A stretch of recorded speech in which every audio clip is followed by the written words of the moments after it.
Episode 6. சந்தோஷை அடித்துவிட்டு அந்த நபர் உடனடியாக அவர் வேலைக்காரர்களை அழைத்து அவர் கை கழுவ தண்ணி கேட்டார். அவர் கோபமான மூஞ்சியை பார்த்த சந்தோஷுக்கு என்னவோ மாதிரி ஆகிவிட்டது. ச்சே, இந்த கேவலமான மூஞ்சியை நான் அடிச்சிட்டேன், சீக்கிரமாக தண்ணி எடு, என் கை இன்ஃபெக்ஷன் ஆகிட போகுது என்று கூறி அவர் சோப் போட்டு கை கழுவினார். இதை பார்த்து சந்தோஷ் ரொம்பவே கஷ்டப்பட்டான். அவர் அடித்தது கூட அவனுக்கு வலிக்கவில்லை. அவர் சொன்ன வார்த்தைகள் அவனை மேலும் காயப்படுத்தியது. மேலும் அவன் அழுது கொண்டே அங்கிருந்து எழுது சென்றான்.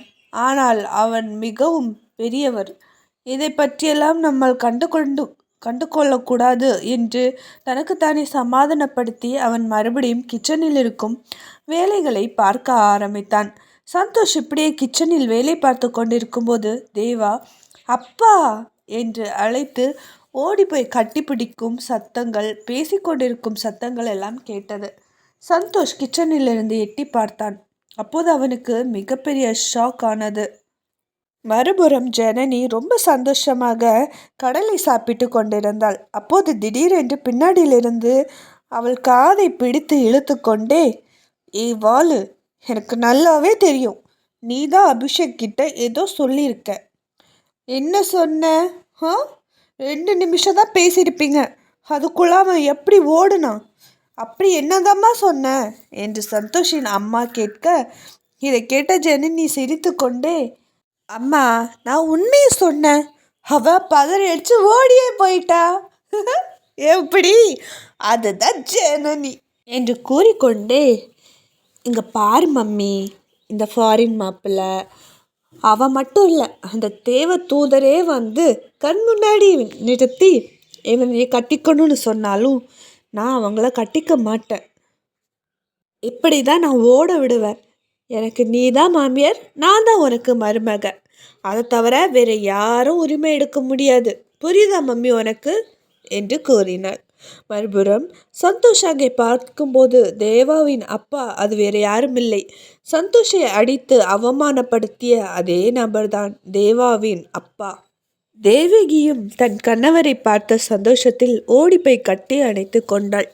கூடவே சந்தோஷ், சந்தோஷ், நம்ம வீட்டுக்கு யார் வந்திருக்காங்கன்னு பாரு, ஒரு காஃபி கொண்டு வாடா என்று கூறவும் அவனும் இதோ இதோ வரம்மா என்று கூறி உடனே காஃபியை போட்டு எடுத்து வந்தான். அவன் ரொம்ப பதட்டமாக அந்த காஃபி கப்பை கொடுக்க, ஆனால் அவர் ஏதோ பயங்கரமாக லேப்டாப்பில் பிஸியாக இருந்ததால் அவன் முகத்தை பார்க்கவில்லை. காஃபியை இங்கே வச்சுட்டு போ என்று கூற, அவனும் சரிங்கய்யா என்று கூறி வைத்துவிட்டு அவன் அங்கிருந்து போனான். அவனுக்கு ஒரு நிம்மதி பெருமூச்சு விட்டவன், அப்பாடா, நல்ல வேளை அவர் என்னை பார்க்கல, இல்லை என்ன ஆயிருக்கும், மறுபடியும் மூஞ்சி புண்ணாயிருக்கும் என்று கூறிக்கொண்டே தன் வேலைகளை பார்க்க ஆரம்பித்தான். மறுபுறம் அர்ஜுன் சந்தோஷை பற்றி தெரிந்து கொள்ள பாபா சங்கரிடம் சென்றான். பாபா சங்கர் மிகப்பெரிய ரவுடி என்பதால் அந்த ஊரை பற்றி அவனுக்கு நன்றாகவே தெரியும் என்பதால் அவனின் உதவி கேட்கலாம் என்று யோசித்தான். பாபா சங்கரிடம் சென்று பேச ஆரம்பித்தான் அர்ஜுன். மறுபுறம் தேவகி அம்மா பெரிய தோட்டத்தில் குழந்தைகள் எல்லாரிடமும் ஓடி பிடித்து விளையாடி கொண்டிருந்தாள். சந்தோஷ் அங்கிருக்கும் ஒரு ஊஞ்சலில் அமர்ந்து ஏதோ எழுதி கொண்டிருந்தான். குழந்தைகள் அவனை விளையாட அழைத்த போதிலும், இல்லை நான் பிஸியாக இருக்கிறேன் என்று கூறி அவன் விளையாட மறுத்துவிட்டு தன் வேலையை பார்த்து கொண்டிருந்தான். மறுபுறம் அர்ஜுன் ஒரு பெரிய பெட்டியை பாபா சங்கர் முன்னாடி எடுத்து வைத்து அதை திறந்து காமித்தான். அது நிறைய பணம் இருந்தது. இங்கே பாரு பாபா சங்கர், இந்த உலகம் ஃபுல்லாக உனக்கு நல்லாவே தெரியும், அப்படிங்கிறதுக்காக தான் நான் உன்கிட்ட உதவி கேட்டு வந்திருக்கேன். ஆனால் தயவு செஞ்சு ஒரு விஷயத்த மட்டும் நீ புரிஞ்சுக்கோ, இதெல்லாம் சக்கரவர்த்திக்கு தெரியாமல் பார்த்துக்கோ. ஏன்னா அவருக்கு தெரிஞ்சதுன்னா மறுபடியும் என் ஃப்ரெண்டை இழக்க என்னால் முடியாது. உன்னால் புரிஞ்சுக்க முடியும்ல, இந்த விஷயத்த தப்பி தவறி கூட சக்கரவர்த்திக்கு தெரிஞ்சிடக்கூடாது. அப்புறம் அந்த பூசாரி, அந்த குழந்தை, அம்மா, அப்போ அந்த கேங்ஸ்டர் 4 பேருக்கு என்ன ஆச்சுன்னு உங்களுக்கு நல்லாவே தெரியும். அடுத்த லிஸ்ட்டில் உங்கள் பேர் இருக்கும். அதனால் கொஞ்சம் பார்த்து. அண்ட் என்னை பற்றி உங்களுக்கு நல்லாவே தெரியும். அர்ஜுன் என்ன சொன்னாலும் அதை செய்வான். அதனால் பார்த்துக்கோங்க என்று கூறிவிட்டு அர்ஜுன் வெளியே செல்லவும் தேவா உள்ளே வரவும் சரியாக இருந்தது. ஆனால் 2 பேரும் ஒருவருக்கொருவர் பார்த்து கொள்ளவில்லை.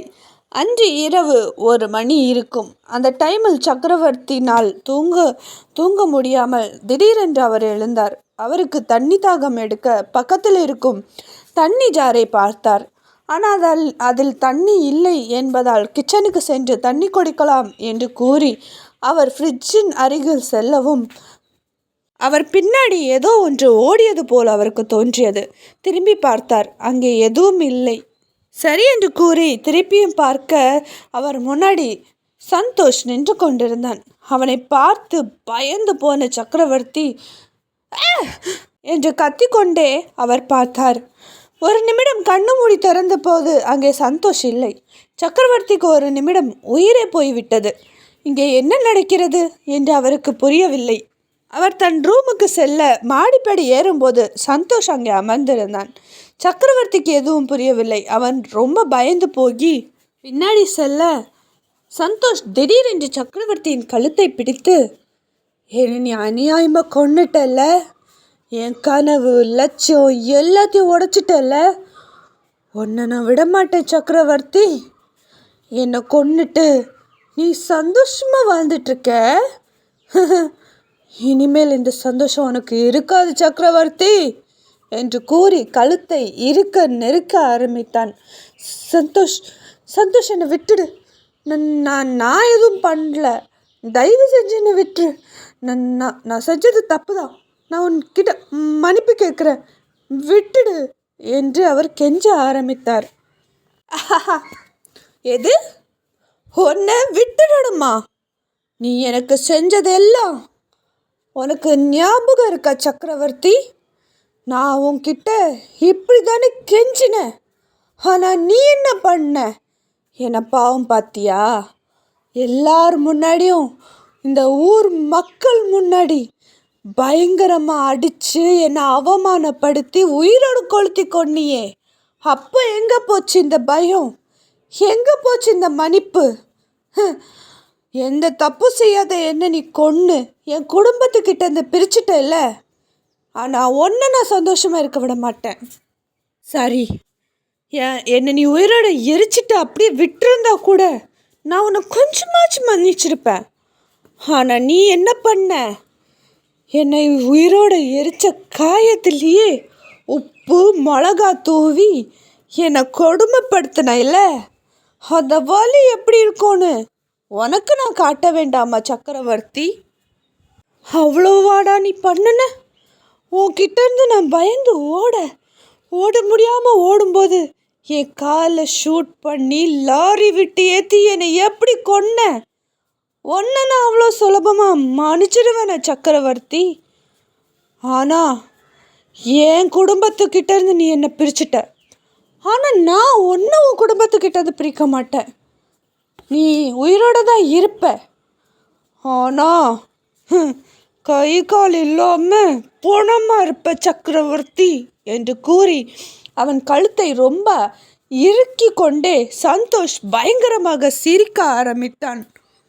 அந்நேரம் நார்மலாக இருந்த சந்தோஷின் முகம் ரொம்ப விகாடமாக மாற ஆரம்பித்தது. சக்கரவர்த்தி பயந்து பயங்கரமாக கத்த ஆரம்பித்தார். சந்தோஷின் சிரிப்பு சத்தம் அந்த இடம் முழுக்க எதிரொலிக்க ஆரம்பித்தது. அவர் பயப்படுவதை பார்த்து சந்தோஷுக்கு பயங்கர சந்தோஷமாக சிரித்தான்.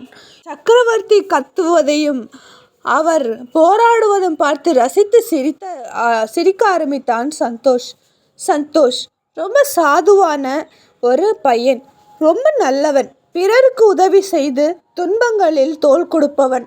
ஆனால் அவனை செய்த துன்பங்கள் இன்று அவனை இவ்வளோ பெரிய வில்லனாகவே மாற்றிவிட்டது என்றுதான் சொல்லியாக வேண்டும்.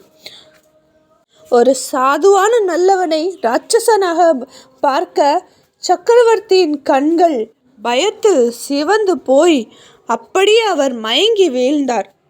மீண்டும் சந்திப்போம்.